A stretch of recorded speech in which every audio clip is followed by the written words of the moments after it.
Et si tout ce qu'on savait sur Docteur Doom était complètement faux? Et si sa haine n'était pas née du pouvoir, mais d'une perte? On va commencer avec une alerte spoiler tout de suite, même si ce ne sont que des rumeurs. Selon une fuite récente venant de Marvel Studios, Robert Downey Jr. ne jouerait pas seulement un Doom variant ou un méchant mégalo façon comics, non, il incarnerait un homme brisé, un père, un mari, et sa vengeance serait dirigée non pas contre les Avengers ni le multivers, mais contre Steve Rogers lui-même. Et si je te disais que cette fuite explique à la fois les rumeurs de Doomsday, la scène post-crédit des 4 Fantastiques, les artworks leakés et même le lien caché entre Doom et Wanda Maximoff. Salut à tous et bienvenue sur House of Marvel pour une nouvelle vidéo. Aujourd'hui on plonge dans la théorie la plus folle de l'année, celle selon laquelle le Doom de RDJ était marié à Sue Storm et père de Franklin Richards avant que Steve Rogers ne détruise son univers à cause de ses actions à la fin d'Avengers Endgame. Préparez le café, installez-vous bien confortablement, je suis Julien et vous êtes sur House of Marvel. Ok, petite remise en contexte. Parlons de la fuite. Une fuite supposément issue du département marketing de Marvel Studios au bureau de Toronto. Et franchement, après avoir bien réfléchi, tout laisse penser que cette fuite est bel et bien réelle. Pourquoi? Eh bien parce qu'elle fait le lien entre 6 mois de rumeurs, de bruits de couloir, et fait du sens avec le calendrier Marvel. Et si tout est vrai, cela veut dire une seule chose, le prochain teaser de Doomsday, prévu pour sortir un peu avant Avatar Fire and Ash le 19 décembre, va littéralement retourner Internet. Mais alors pourquoi cette fuite paraît crédible? A priori, tout partirait du trailer que Marvel prépare depuis des mois pour Doomsday, un trailer central, monumental, dont toutes les rumeurs récentes, les concepts art, les citations détournées ne seraient que des échos. Et quand on regarde le timing, tout colle. Le tournage principal de Doomsday s'est terminé il y a plusieurs mois, et Marvel adore synchroniser les bandes annonces avec des sorties Disney majeures comme Avatar 3 par exemple, qui sortira le 19 décembre. Tout cela est parfait pour un lancement massif, et cela rappelle la synchronisation faite au moment de la présentation de la bande-annonce d'Avatar au moment de la sortie des 4 Fantastiques. Lors de mon avant-première des 4 Fantastiques organisée par Disney, on nous avait diffusé la bande-annonce d'Avatar 5 fois. Donc on peut penser que Marvel Studios va user de la même stratégie pour Doomsday. Ensuite, cette fuite vient d'un profil Reddit qui affirme travailler en lien avec le département marketing de Toronto. Toronto, c'est justement là que Disney Canada gère parfois une partie de ses campagnes de test. Donc si une fuite venait du département marketing de là-bas, ce n'est pas si absurde que ça. Mais alors, quel est le cœur de la fuite? Eh bien, il s'agit de l'origine de Docteur Doom, et là, accrochez-vous. Le leak affirme que Victor Von Doom, joué par Robert Downey Jr., était marié à Sue Storm dans son univers, et ensemble ils avaient un fils, Franklin Richards. Tu te souviens de la scène post-crédit de Fantastic Four First Steps? Eh bien cette dernière prend maintenant un tout autre sens. Docteur Doom est là car il retrouve d'une certaine manière son fils. Son univers aurait bien évidemment été anéanti à cause d'une incursion. Et tu te rappelles du concept art leaké montrant Doom, Sue Storm et Franklin assis sur un trône? Ça colle parfaitement car ils tentent de retrouver cette unité. Et selon la fuite, cette incursion serait la conséquence directe du voyage dans le temps de Steve Rogers à la fin d'Endgame, lorsqu'il rend les pierres d'infinité pour élaguer les branches du multivers. Sauf que voilà, une de ces branches semble être le monde de Doom. Alors comment ça marche? Steve retourne dans le passé et remet les pierres exactement là où lui et les Avengers les ont prises. Il y a plusieurs possibilités à partir de là. Le fait que Steve Rogers reste dans le passé détruit l'univers de Doctor Doom.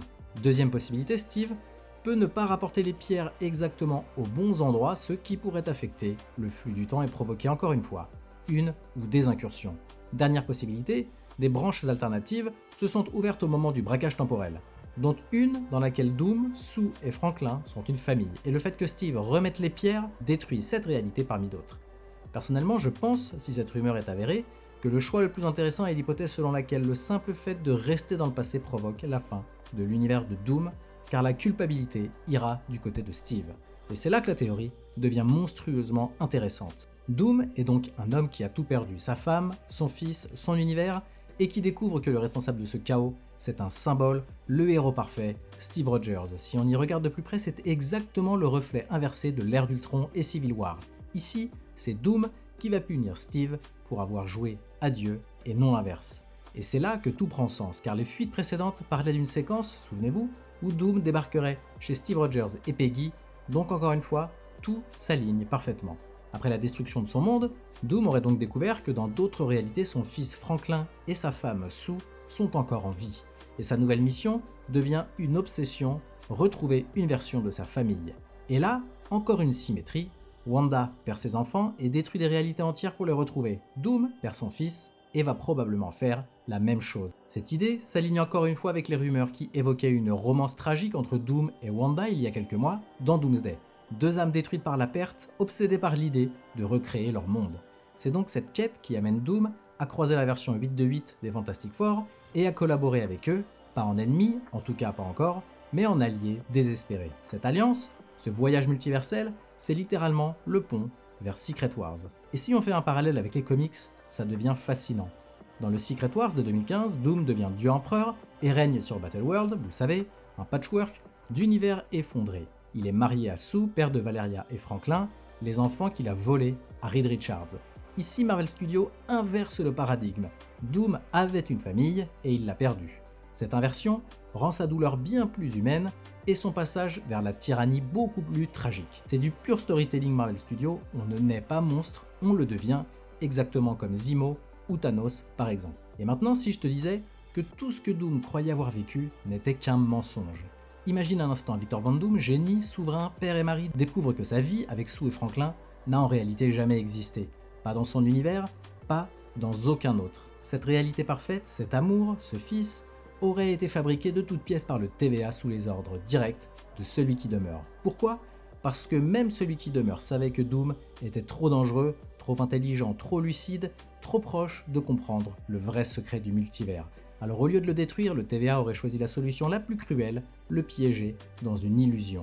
Doom vivrait dans un monde paisible, une famille aimante, une vie où il ne se poserait aucune question. Un monde de rêve conçu pour l'endormir et pour l'apaiser. Mais voilà, on ne piège pas Dr Doom. Parce que quand cette illusion se fissure, quand il comprend que son fils et sa femme ne sont que des échos d'un mensonge cosmique, sa douleur deviendra absolue et cette douleur se transformera en rage. À ce moment-là, Doom ne cherchera plus à retrouver sa famille, il voudra la créer. Il voudra devenir le maître du mensonge lui-même. Ce n'est plus une quête d'amour, mais une croisade contre la réalité elle-même. Et c'est là que naît le vrai Dr Doom. Pas le souverain de la Latverie, pas le scientifique jaloux de Reed Richards, mais le dieu créateur, celui qui regarde le multivers et dit « Moi, je peux faire mieux ». Et c'est la naissance du dieu empereur Doom, l'homme qui, après avoir découvert que tout ce qu'il aimait était faux, décide de créer le seul monde qu'il puisse aimer, c'est-à-dire le sien. Ce leak, qu'il soit réel ou pas, coche absolument toutes les cases. Il relie Fantastic Four, Loki, WandaVision, Endgame et Secret Wars dans une seule ligne émotionnelle. Et il donne à Robert Downey Jr. un rôle aussi mythique que celui de Tony Stark, celui d'un homme qui voulait sauver le monde et qui l'a détruit. À vous de me donner votre avis maintenant. Posez-vous la question suivante, qu'est-ce que vous en pensez vous ? Est-ce que Marvel osera vraiment aller jusque-là ? Est-ce que ce Doom brisé, marié à Sue et père de Franklin, deviendrait selon vous un dieu ou un monstre ? Faites-le moi savoir en commentaire et n'hésitez pas à me faire parvenir vos théories, j'adore les lire et en débattre avec vous. Et comme d'habitude, merci d'avoir regardé cette vidéo. Si elle vous a plu, merci de la liker et de me donner votre avis en commentaire. Aussi, pour ne pas louper mes prochaines vidéos, abonnez-vous et activez les notifications. À la prochaine sur House of Marvel.